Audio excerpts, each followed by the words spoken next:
মহিলা চোখের পানি ছেড়ে দিয়ে কাঁদে আর বলে, আল্লাহ তুমি এমন অবস্থায় বানাইলা, আয় আল্লাহ আমার গায়ের মধ্যে আর শক্তি নাই, আমার পুত্রবধূ আজকে হাত দিয়া আমার শরীরটা ডইলা দেয় না, পা দিয়া দেয়।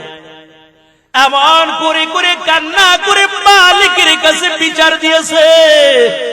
এরে আল্লাহর বান্দা, ওই সুন্দরী মেয়েটাও আবার যখন এক সময় বড় বুড়ি হয়ে গেল, বয়স যখন হয়ে গেল, নিজেও যখন শাশুড়ি হয়ে গেল, একদিন নিজে ডাক দিয়া নিজের পুত্র বধূকে বলে, আমার পিঠটা একটু ডইলা দাও। নিজের পুত্র বধূ এবার যতবার হাতটা বাড়ায় হাত যায় না, আগে পা যায়। কয় কি ব্যাপার আম্মা জান, আমি হাত দিয়ে ডলতে চাই কিন্তু আমার হাত যায় না, কেমন জানি আমার পাটা আগে চইলা যায়। এবার ডাক দেয়া কয়, পুত্রবধূ তোমার কোনো দোষ নাই, তোমার কোনো অন্যায় নাই, কারণ আমি আমার বয়সের সময় বড় সুন্দরী ছিলাম, আমার ভিতরে বড় অহংকারী ছিল। আমার শাশুড়িও যখন আমাকে পিঠটা ডলার জন্য বলেছিল, আমি গিনে তারপরে হাতটা লাগাই নাই, আমি পা দিয়া তারপরে ডলে দিতাম। আজকে আল্লাহ তাআলাও বুঝি তোমার হাতটা আমার পিঠে লাগাবে না, আজকে আল্লাহ তাআলা বুঝি ওইটা কি দেখাইতেছে। তবে আমি সাবধান করে দিলাম, তুমিও খেদমত করে নাও, নাইলে তোমারও কিন্তু এমন অবস্থাটা হবে। তবে সাবধান, আজকে মনে করেছেন কত সুন্দর, কত সময় কাটে। ও পর্দার আড়ালে মাই সময় একদিন থাকবে না। আজকে কত যুবক কত সুন্দর চেহারার অধিকারী, এই এক সময় সুন্দর চেহারা থাকবে না, শরীরের চামড়াগুলো ঘুষিয়ে যাবে, মাথার চুলগুলো পেকে যাবে, সমাজের মধ্যে মানুষ মূল্যায়ন করবে না। আপনি এখন যদি মুরব্বীদের সম্মান করে চলেন, আপনিও যখন এক সময় বয়স্ক হয়ে যাবেন, মুরব্বীও হয়ে যাবে, মানুষও তখন আপনাকে সম্মান ইজ্জত করতে থাকবে। ফাতেমা ডাক দিয়া কয়, আব্বাজান একজন কাঠুরিয়ার স্ত্রী হইয়া জান্নাতের মধ্যে আমার সাথী থাকবে। আব্বাজান আমি জানতে চাই ওই কাঠুরিয়া কোন এলাকার মধ্যে বসবাস করে, আমি একটু দেখতে চাই। মায়ার নবী ডাক দিয়া কয়, ও ফাতেমা, যেই নিয়ামত আল্লাহ জান্নাতের মধ্যে দান করবেন, ওই নিয়ামত দুনিয়া দেখার দরকার নাই। তারপর ফাতেমার মনে চাই একটু দেখবো আল্লাহ এই বান্দিকে কোন আমলের কারণে আল্লাহ তাআলা কবুল করে নিছে।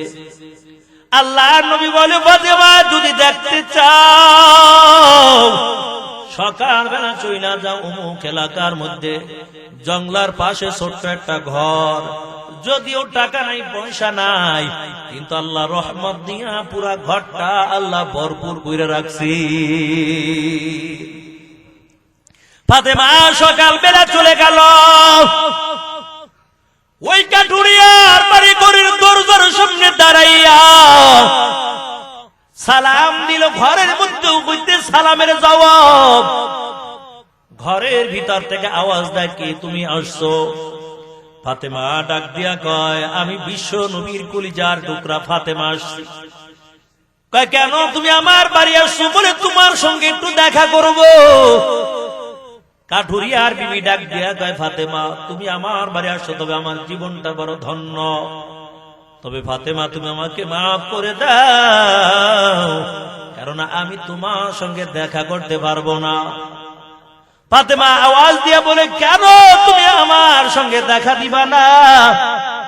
কাঠুরিয়ার বিবি ডাক দিয়া কয়, ফাতেমা তুমি একজন নারী, আমিও তো একজন নারী, তোমার সঙ্গে দেখা দেওয়া জায়েজ আছে, তবে কেন দেখা দিতে পারবো না জানাও? আমার স্বামী সকালবেলা কাঠ কাটার জন্য জঙ্গলায় চলে যায়, আমার স্বামীর সঙ্গে আমার ওয়াদা দেওয়া, যতক্ষণ পর্যন্ত আমার স্বামী বাড়ির মধ্যে না আসবে, ততক্ষণ পর্যন্ত আমার এই চেহারা আমি কারো সঙ্গে দেখাই না। তবে ফাতেমা চলে যাও, আগামীকাল আসবো সন্ধ্যা বেলা, যখন আমার স্বামী কাটকাইটা বাড়ি আসবে, আমি আমার স্বামীর কাছ থেকে অনুমতি নিব। যদি আমার স্বামী অনুমতি দেয়, আগামীকাল আমি তোমার সঙ্গে দেখা করব।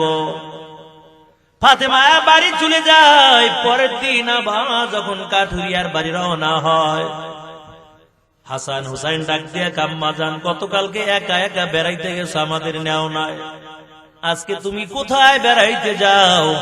আজকে আমরাও তোমার সঙ্গে যেতে চাই। হুসাইনকে সঙ্গে করে নিয়ে গেল। আবার ঘরের সামনে যাইয়া আওয়াজ, ঘরের দরজার সামনে যাইয়া ফাতেমা সালাম দিয়া দিল। ঘরের ভিতর থেকে সালামের উত্তর দিয়া দিল। হুসাইন ডাক দিয়া কয়, আম্মা জান, গতকালকে কি আপনি এই বাড়িতে বেড়াইতে এসেছিলেন?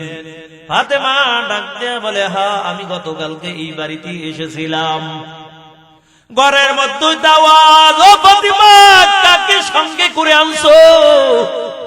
নতুন একটা কণ্ঠের আওয়াজ পাই, কাকে তুমি আজকে সঙ্গে করে আনলা? ফাতেমা ডাক দিয়া কয়, রে বোন, আমার ছোট্ট সন্তান হুসাইনকে নিয়ে আসলাম, এখনো বালেগ হয় নাই, তুমি দেখা দিতে পারবা? ঘরের মধ্যে আওয়াজ, এরে বোন, দেখা দিতে পারবো, কিন্তু আমার স্বামীর অনুমতি নাই।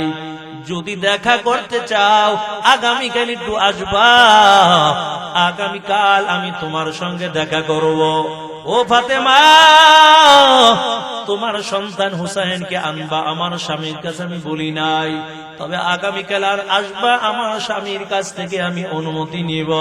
ফাতেমা রাদিয়াল্লাহু তাআলা আনহা এমন করে করে আবার যখন আসলো, পরের দিনে কি অবস্থা, লম্বা ইতিহাস। ফাতেমা আবার যখন হুসাইনকে নিয়ে বাড়ির দিকে রওনা হয়, আর ডাক দিয়ে বলে, রে বোন, তবে একটা সুসংবাদ তোমাকে শুনাইয়া যায়। আমার আব্বাজান বলেছে, যেই নিয়ামত আল্লাহ জান্নাতে দিবে এটা দুনিয়ায় দেখার দরকার নাই, তবে দুনিয়ার জমিনে বুঝি তোমার সঙ্গে আমার আর দেখা হবে না, তবে সুসংবাদটা শুনাইয়া যায়, ওই জান্নাতের ময়দানে তুমি আমার বান্ধবী হইয়া থাকবা। এই কথা বলে ফাতেমা যখন রওনা হয়ে যায়, নজর করে দেখি একটা জায়গার মধ্যে একটা গ্লাস পানি রাখা, আর একটা লাঠি রাখা, আর একটা দড়ি রাখা।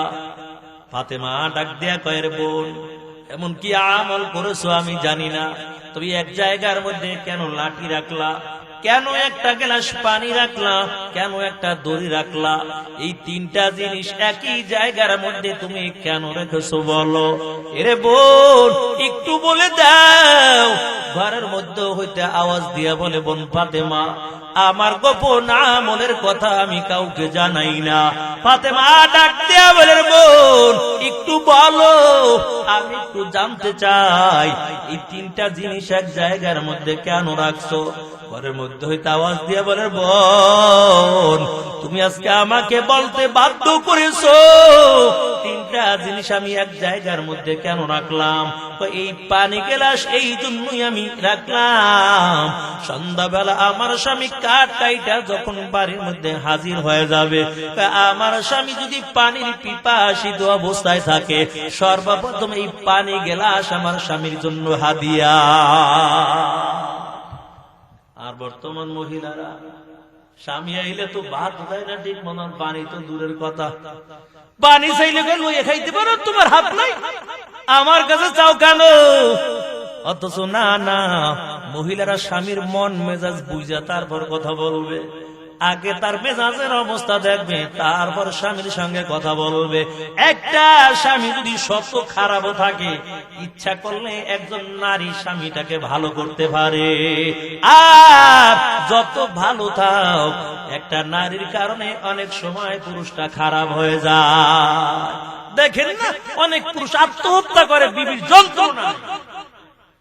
এই জন্য মহিলাদেরকে অনুরোধ করবো, স্বামীর খেদমত করবেন, পর্দায় থাকবেন, আল্লাহ হুকুম পালন করবেন। অল্প আমল যদি হয়, আল্লাহ তাআলা পরকালে স্বামীর দোয়ার কারণে আপনাকে নাজাতের ফয়সালা করে দিবেন।